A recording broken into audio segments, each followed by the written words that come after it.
Salut à tous, c'est Hugo Mouton. On se retrouve aujourd'hui pour une nouvelle vidéo, sur l'Alfa Romeo, la nouvelle voiture, la C43. C'est la troisième voiture de la saison, celle de l'écurie la plus décevante de l'an dernier, selon moi, qui avait très bien commencé sa saison et qui a plutôt mal fini à cause de mauvaises décisions, de mauvaises stratégies, d'erreurs de pilotes et d'erreurs d'autres pilotes et d'un mauvais développement de la voiture, étant donné qu'ils n'ont pas été au top du top sur les dernières courses et même jusqu'à la mi-saison, ils étaient plus du tout dans le coup. La voiture qui nous est présentée est magnifique. Elle prend le rouge d'Alfa Romeo qui est accompagné du noir carbone et des écritures des sponsors en blanc. Ça lui donne un charme fou, même si un peu plus de blanc sur la livrée aurait pu être plus joli selon moi. Mais voilà, ça c'est mon avis personnel. Si je dois faire une comparaison entre celle de l'an dernier et cette saison, je préfère quand même celle de l'an dernier. Et celle de l'an dernier, je préférais encore celle de l'année d'avant, la dernière année de Kimi Raikkonen. Mais même pas que pour ça, juste parce que je trouvais la livrée magnifique. Cette saison, je la trouve aussi très très belle. Elle est dans mon top 3 des monoplaces de la saison, avant même d'avoir vu les autres, c'est sûr et certain. Mais voilà, en fait, Alfa Romeo fait à chaque fois des très belles monoplaces, et à chaque fois je les mets dans mon top 3, mais depuis 3-4 saisons, ça descend en fait à chaque fois. Donc j'espère qu'elles ne descendront pas de mon top 5 de préférence l'an prochain. Mais bon, ne parlons pas de l'an prochain, restons pour l'instant sur cette année, parce qu'on n'a même pas encore commencé. Cette présentation de voiture est visiblement la voiture qui roulera lors des courses avec des changements très visibles comme les aérations, les carrosseries qui sont un petit peu plus longues vers l'arrière, les aérations elles sont un petit peu plus petites sur les sidepods, les appendices aérodynamiques sur le fond plat qui sont très très changés, ils ont l'air d'ailleurs très agressifs, et l'aileron avant qui est restructuré, resurfacé à certains endroits qui ne sont pas comme celui de l'an dernier. Donc on espère que tous ces changements seront fructueux pour l'équipe suisse-italienne. Les pilotes, le duo de pilotes est inchangé, mais il n'est pas assuré de rester en place toute la saison, à l'image de Valtteri Bottas qui a fait un bon début de saison l'an dernier avant de s'effondrer complètement en fin de saison. Un peu comme la voiture, il devra être constant et se montrer à la hauteur pour rester encore une saison de plus chez Alfa Romeo. Alors selon moi, il n'a pas trop de pression, il n'a pas trop de concurrents, il y a encore 2 ans selon moi dans la voiture, quasiment assurée, avant d'être réellement inquiété. Il doit, à mon avis, cette saison-là, ça va être une saison tranquille, chill, et la saison d'après, il va commencer à devoir faire du résultat, parce que s'il ne fait pas de résultat, il va commencer à avoir des problèmes avec l'organigramme de Alfa Romeo Sauber. Guan Yu Zhou, le deuxième pilote, lui va devoir augmenter son niveau de compétitivité et compter sur plus de fiabilité de sa monoplace pour être conservé l'an prochain. Il est en position de force car ses sponsors sont puissants et que derrière il y a seulement Pourchère qui peut peut-être être inquiétant, et encore Pourchère n'a pas d'énormes sponsors et il n'est pas... c'est un talent générationnel selon moi, je suis un énorme fan de Théo Pourchère, mais ce n'est pas le talent exceptionnel à la Piastri. Donc je ne pense pas que Sauber fera des pieds et des mains pour le récupérer et pour dégager Zhou qui rapporte des belles garanties tout de même. Donc le chinois aura à mon avis également 2 années comme Valtteri Bottas pour s'adapter réellement à la monoplace jusqu'à l'arrivée prochaine de Audi en 2026.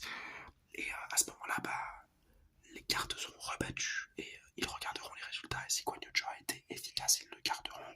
Si ce n'est pas le cas, il sera remercié. Mais pour moi, il a encore également 2 ans, donc ça va être une saison plutôt chill pour les 2 pilotes qui devront, sauf Cataclysme, bien évidemment, sinon ils seront virés si vraiment ils font que des résultats mauvais.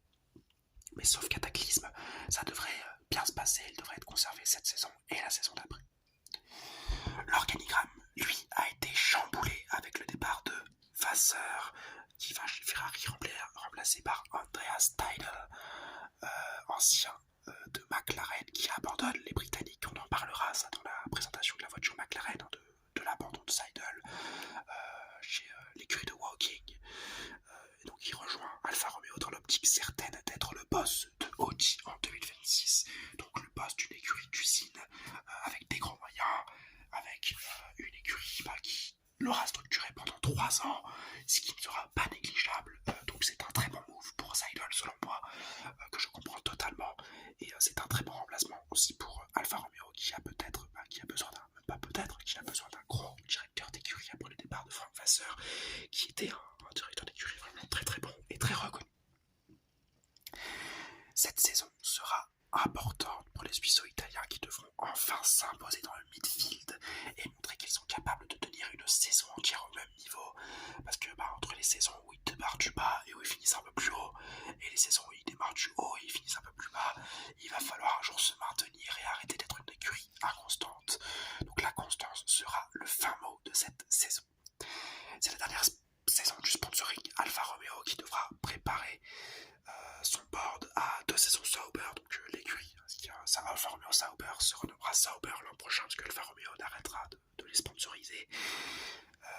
Donc 2 saisons de Sauber en attendant Audi pour Seidel, c'est une bénédiction, il va pouvoir mettre tout en place.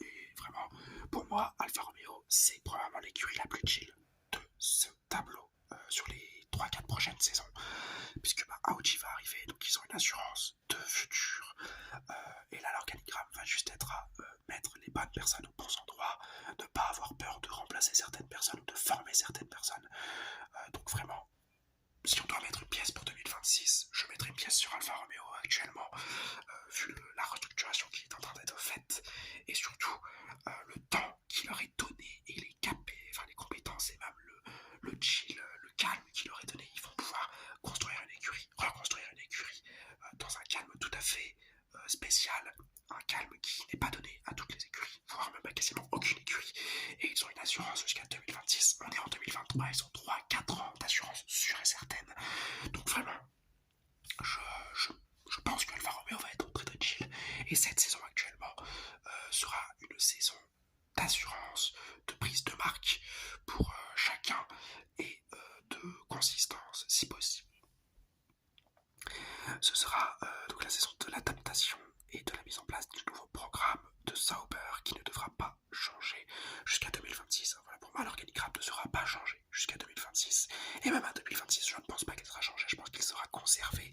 Peut-être certains personnages d'Audi viendront suppléer les ingénieurs déjà présents, mais pas de problème apparent selon moi. Et pour mon avis personnel, alors Alfa Romeo se devra d'être au-dessus du top 6 pour considérer cette saison comme réussie. Si elle est en dessous du top 8, ce serait une saison ratée selon moi, et elle devra surtout trouver de la fiabilité et de la consistance qui devront être trouvées plutôt facilement, vu, comme je l'ai dit, que l'écurie est en restructuration et en restructuration assurée, donc il ne devrait pas avoir trop de problèmes. Pour moi, Alfa Romeo va être une très bonne écurie cette saison.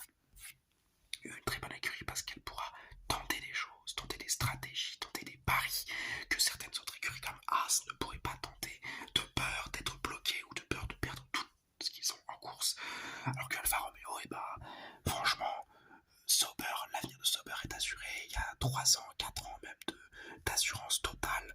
Il n'y a aucune raison qu'ils ne tentent pas des choses cette saison. Pour un dernier coup d'éclat, Alfa Romeo, je pense pas qu'ils vireront les gens parce que ce serait pas intéressant. Ils vont conserver à mon avis pas mal de personnes durant l'ère Alfa Romeo et le début de l'ère Sauber jusqu'à arriver à l'ère Audi, mais ça c'est dans 3 ans, donc on a le temps d'en reparler depuis. Donc pour résumer un peu tout ça, l'écurie Alfa Romeo va selon moi être l'écurie la plus tranquille et la plus parieuse de cette saison, puisqu'ils n'auront rien à perdre et qu'ils auront déjà l'assurance d'être là l'an prochain, et qu'un résultat au championnat du monde n'est pas extrêmement important. C'est important, c'est une évidence, mais elle n'est pas extrêmement importante. Donc ils vont pouvoir être l'esprit relâché, et un esprit relâché est toujours plus à l'aise et toujours plus à même de prendre des bonnes décisions. Voilà, en tout cas c'est mon avis, j'espère que vous le partagez, ou si vous le partagez pas, dites-le moi en commentaire. C'est la fin de cette vidéo, en tout cas, j'espère qu'elle vous aura plu. Si c'est le cas, le petit like, le petit commentaire, le petit abonnement. On se retrouve